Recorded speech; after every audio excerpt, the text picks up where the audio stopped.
जो रोज गाय को प्रणाम करता है और गाय की प्रदक्षिणा करता है तो भगवत प्रदक्षिणा का उसे फल प्राप्त होता है। यदि घर में गाय बंधी है और भूखी है और प्यासी है तो तुम्हारे सारे पुण्य नष्ट हो जाएंगे।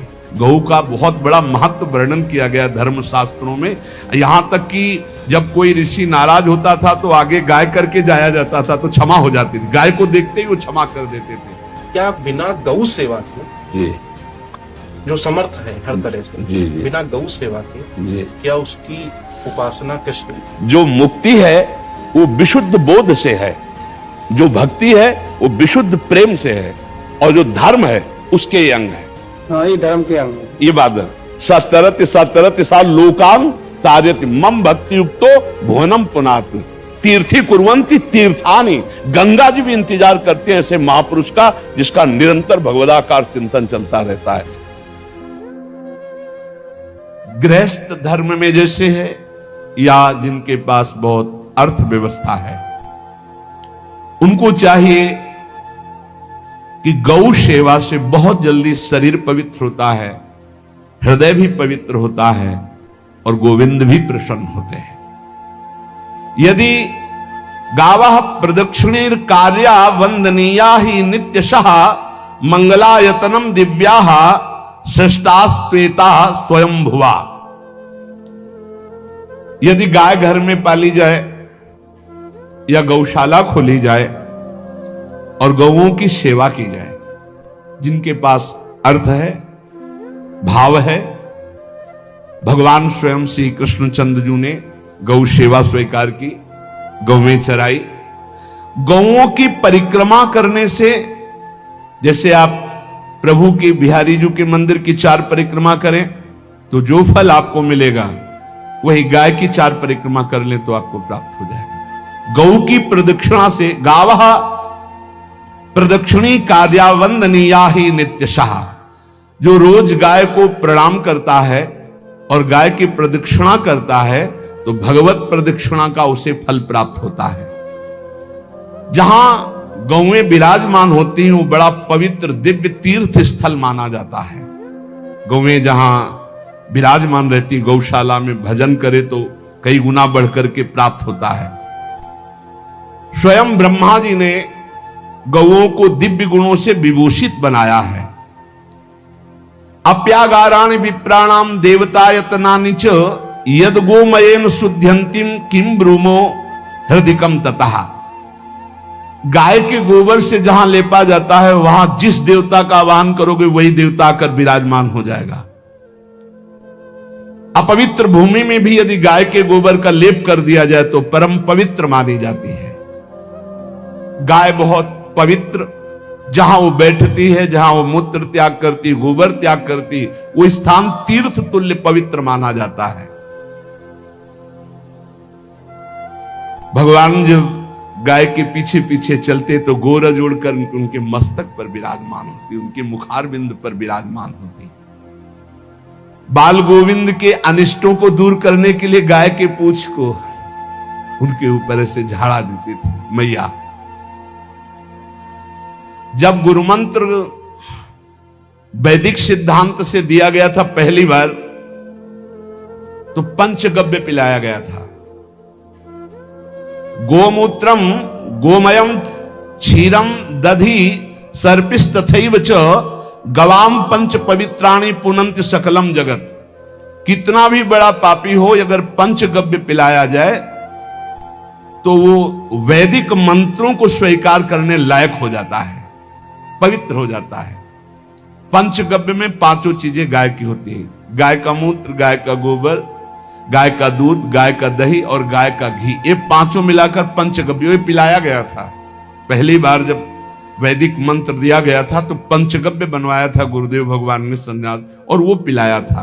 ये पंचगव्य पिलाने से अपवित्रता का नाश होकर पवित्रता का संचार होता है। इसलिए धन्य है उनका जीवन जो गौ सेवा परायण है भगवत भाव से। गाय में साक्षात भगवान का भाव रखकर गौ सेवा करते हैं। त्रिषिता गौर गृहे बद्धा गेहे कन्या रजस्वला देवशास्त्र सन्निर्माल्य हंत्य पुण्यम पुराकृतम। यदि घर में गाय बंधी है और भूखी है और प्यासी है तो तुम्हारे सारे पुण्य नष्ट हो जाएंगे।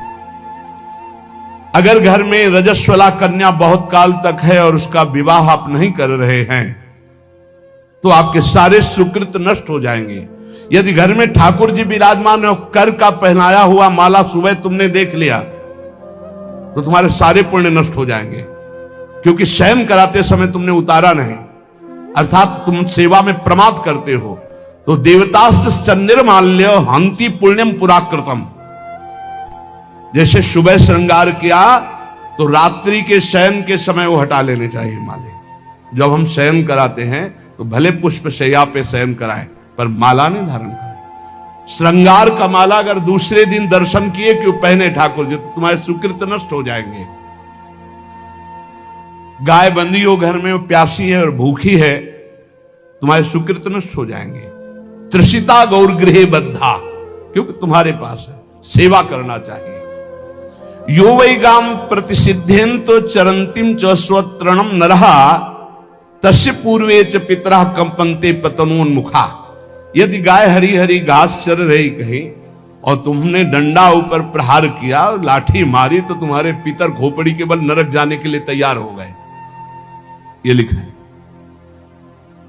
चरंतिम स्वम तृणम नरः तो तस्य पूर्वे च पितरा कंपन्ते पतनोन्मुखा। इसीलिए क्या भारत से कहीं किसी की तुलना हो सकती है जहां गौ को माता की पदवी दी गई, जहां गौ को हम आराध्य देव के रूप में मानते हैं, आराधना करते हैं। गौ रक्षा, गौ सेवा, ये बहुत बड़ा इसमें छुपा हुआ है। स्वयं भगवान अवतरित होकर गौ रक्षा, जब गाय के रूप में पृथ्वी रमाती तो भगवान का अवतार हुआ है। बड़ा विचित्र समय आता चला जा रहा है कि अब आधुनिक यंत्रों की ऐसी सेवाएं हो गई बड़ी बड़ी कि अब ना बैल की जरूरत है और ऐसे दूध की महंगाई बन गई कि अब देसी गाय 2 लीटर 3 लीटर 4 लीटर और ऐसी ऐसी कि 20-20 25-25 लीटर दे तो कौन देसी गाय को। गौओं का सेवा का भावना शास्त्र आज्ञा करता है कि जो प्रतिदिन अग्रग्रासे परोभावा कर्तव्यो भक्ति तोन्वहम अकृत्वा स्वयं आहारम कुर्वम नापनोति दुर्गतिम। जे ही तुम्हारे गृहस्थ में घरों में पहले होता था, अब तो भगवान जाने, जे ही पहली रोटी तवा में गई तो वो निकाल करके पक्की रखी जाती थी गौ ग्रास के लिए, पहला रसोई में। तो इसमें लिखा प्रतिदिन स्वभोजनम, पहले स्वयं भोजन न करके गाय के लिए ग्रास निकालना चाहिए। तो जिनके पास अर्थव्यवस्था जो गृहस्थ धर्म में है या जिनके पास अर्थ है, कुछ रोज 1 रुपया निकालो। हम कह रहे रोज निकालो तो महीने में 30 रुपया होते। 30 रुपया में एक गाय को हरी घास तो एक टाइम पवा ही सकते हो ना, बहुत नहीं है तो 1-1 रुपया निकाल के अगर एक गाय को चारा दोगे तो एक बार का भोजन तो हो ही सकता है। 30 रुपया में हरी घास जाकर के उसके दावा एक बार तो पवा दोगे ना। अग्रग्रासे परोभावा कर्तव्य भक्ति तोन्वहम, भक्ति पूर्वक गाय को 1 ग्रास भोजन में 1 रोटी तो निकालना चाहिए गाय के लिए, ऐसा शास्त्र आज्ञा कहता है। जो ऐसा करता है तो अकृत्वा स्वयमाहारम कुर्वन् नाप्नोति दुर्गतिम, अपने आहार से 1 रोटी निकालकर गाय को देता है और स्वयं 3 रोटी भले पाले 1 रोटी गाय को दे दी तो बोले उसकी दुर्गति नहीं होगी, अर्थात उसके अंदर भाव बढ़ता चला जाएगा वो भगवान की भक्ति में। और तेनाग्नयो हुता सम्यक पितरश्चापि तर्पिताः देवास्त पूजितास्तेन यो ददाति गवान्हिकम। जो प्रतिदिन गौग्रास निकालता है, अर्पित करता है, तो उसको अग्निहोत्र करने का फल मिलता है, उसके पितरों को तृप्ति मिलती है और समस्त देवताओं के पूजन का फल मिल जाता है जो गौग्रास निकालता है। यो वै ताड्यते यष्ट्याधेनुम मर्त्यो विमूढ़धि, जो मूर्ख मनुष्य, जैसे अब गाय दूध नहीं दे रही, मार डंडे डंडे मार रहे हैं, इंजेक्शन लगा रहे हैं, ऐसे वैसे कर रहे हैं, उसको ताड़ना दे रहे हैं, तो बोले जो मूढ़ बुद्धि मूर्ख मनुष्य, यो वै ताड्यते यष्ट्याधेनुम मर्त्यो विमूढ़धि, वो गाय को लाठी से मारता है, डंडे से मारता है, हाथों से मारता है, तो धर्मराजस्य नगरेशा याति करवर्जिता। धर्मराज जी पहले अपने नरक में ले जा करके उसके कहते थोड़े थोड़े तिल तिल करके पहले इसके हाथ काटो, मरना है नहीं वहां। अब आराम आराम से थोड़े थोड़े पहले हाथ वर्जिता, इन्हीं हाथों से गाय को मारा था ना, तो ऐसे थोड़ा थोड़ा काटा जाता है उसके हाथ। कर वर्जिता, उसके दोनों हाथ काट करके थोड़े थोड़े। यो वै दंसान वार्यति तस्य पूर्वे कृतात् काहा नृत्यंत सवादिस्मास तरिष्यति भाग्यवान। जो गौ के शरीर को स्नान कराता है, गौ के शरीर को कीट आदि से मच्छर आदि से रक्षा करता है, और खूब अच्छा अच्छा पदार्थ गौ को, केवल दूध के लोभ से नहीं, ये हम गौ सेवा की बात कर रहे हैं। ये कि नहीं वहां 10 लीटर दूध देती तो हाथ फेरो, जब दूध नहीं देती है तो चारा भी ठीक से नहीं दे रहे, और उसके ये स्वार्थी हो, गौ सेवा का बात नहीं। वो दूध का लोभी केवल व्यापार की बात करता है। गौ सेवा का तात्पर्य है गौ सेवा केवल। खूब बछड़े को पिला दिया प्रसाद रूप से, जो दूध मिला उसका अपने सेवन की, वो बात तो अलग है। अब बछड़े को तो जरा सा केवल पिन्हाने के लिए कर दिया, और खूब सारा दूध लीटर में नाप करके जा रहा है, और उस समय तक तो खवाओ पियाओगे ही खूब अच्छे से। इसके बाद जब दूध देना बंद किया तो उसका आदर सत्कार खत्म, खोल के बाहर ऐसे वो प्लास्टिक खाते घूम रही है, तो ये गौ सेवा नहीं मानी जाएगी, वो स्वार्थ पूर्ति मानी जाएगी। जो सदैव गौ सेवा करता है, उसके डांस मच्छर हटाता है, स्नान कराता है, पीठ में हाथ फेरता है, उसके पूर्वज जो पितर होते हैं वो नाच पड़ते हैं, उनका मंगल होना शुरू हो जाता है कि हमारे वंश में गौ सेवक पैदा हुआ, बड़ा भाग्यवान है, और वो गौ के द्वारा हमें तार देगा, ऐसा भाव। गौ सेवा हमारे सनातन धर्म में बहुत बड़ा स्थान गौ सेवा का है। पर एक बात ध्यान रखें, इन सब सेवा का फल है भगवान के चिंतन में निरंतर वृत्ति डूब जाए। हमारी एक एक वृत्ति, एक एक क्षण भगवान के चिंतन में डूब जाए। अगर नहीं तो हम आपको उत्तर दे रहे हैं, क्या महाराज नृग जैसा कोई गौ सेवक हुआ है दानी? भागवत में पढ़ लेना। करोड़ करोड़ गायों को, करोड़ों गौशालाएं थी, एक दो नहीं। इसलिए कह रहे हैं करोड़ों शब्द कि आप उसको कोई ज्यादा ना समझें। पृथ्वी के कोई भूमि के कण गिन सकता है, बारिश की बूंदे गिन सकता है, लेकिन महाराज नृग की गौएं जितनी दान की गई वो गिनी नहीं जा सकती थी, ऐसा वर्णन आता है। अरबों अर्बुद गौओं की सब स्वर्ण से अभिषिक्त करके ब्राह्मणों को दान करना। इतने बड़े गौ सेवक, इतने बड़े दान करने वाले, एक चूक हो गई, ना दान लेने वाले तपस्वी ब्राह्मण की गाय किसी अन्य ब्राह्मण को दान कर दी, और वो ब्राह्मण ने जब गाय देखी बोली मेरी गाय चुरा ली। बोले महाराज नृग ने दी। महाराज नृग से कहा मेरी गाय है, तो उनका गौशाला में आ गई होगी, आपको 10,000 गौएं देते हैं, आप अपनी गाय। बोले मैं प्रतिग्रह नहीं लेता। जिसने दान लिया था उसने कहा गाय यही लेके जाऊंगा, तो उनका आप गाय छोड़ दीजिए, आपको 10,000 गाय देते। बोले नहीं लूंगा। बस अनजाने के अपराध ने गिरगिट बना दिया था, कुएं का गिरगिट। पर भगवान बड़े कृपालु हैं, गौ सेवक थे, इसलिए गोविंद द्वारिकाधीश जी ने उनका उद्धार किया।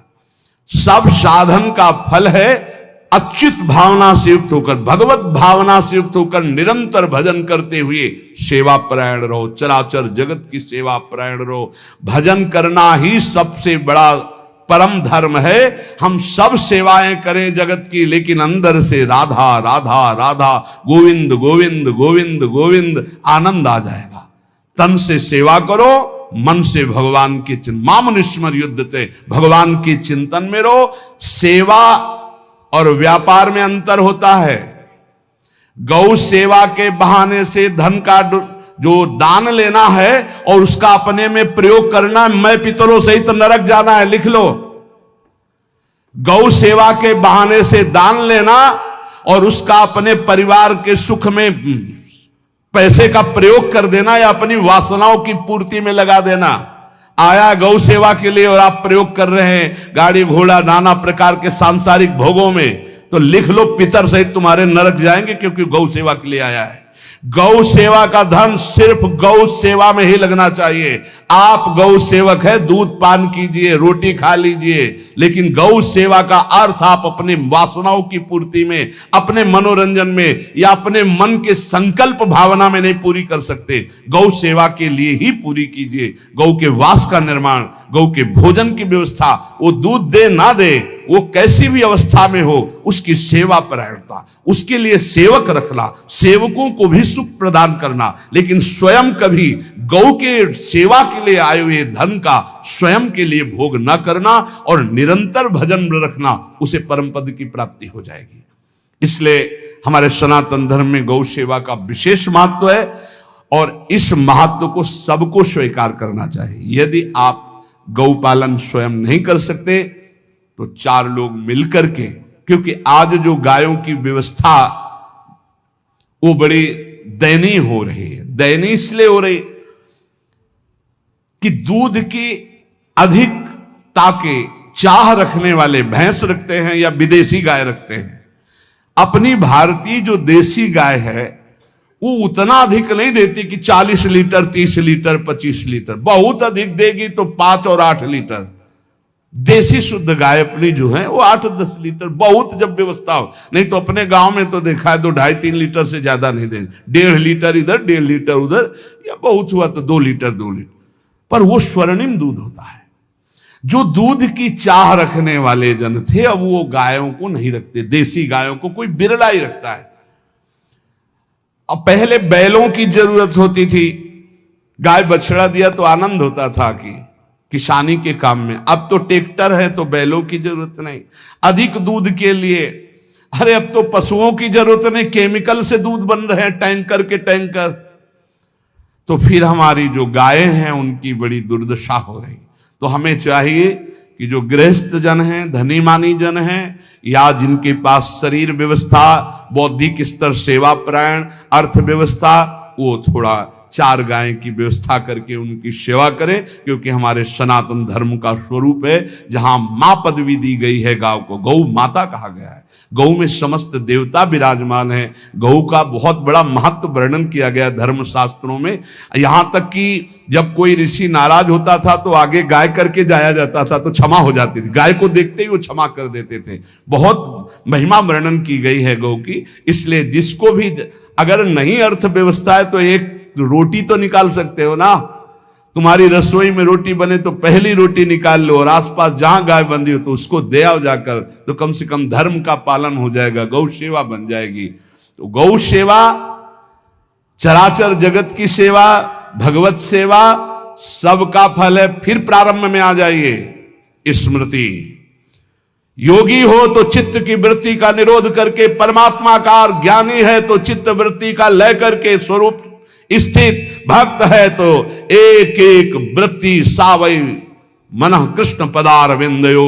भगवान के चरण में, भगवान के नाम में, भगवान के रूप में, भगवान की लीलाओं में। स्मृति अगर नहीं तो सब साधन अधूरा, और स्मृति तो हर साधन पूरा। इसलिए एक बार कमर कस लो, चाहे जगत की सेवा करो, चाहे जिस कार्य में लगे हो, तुम्हारी स्मृति प्रभु में लगी हो।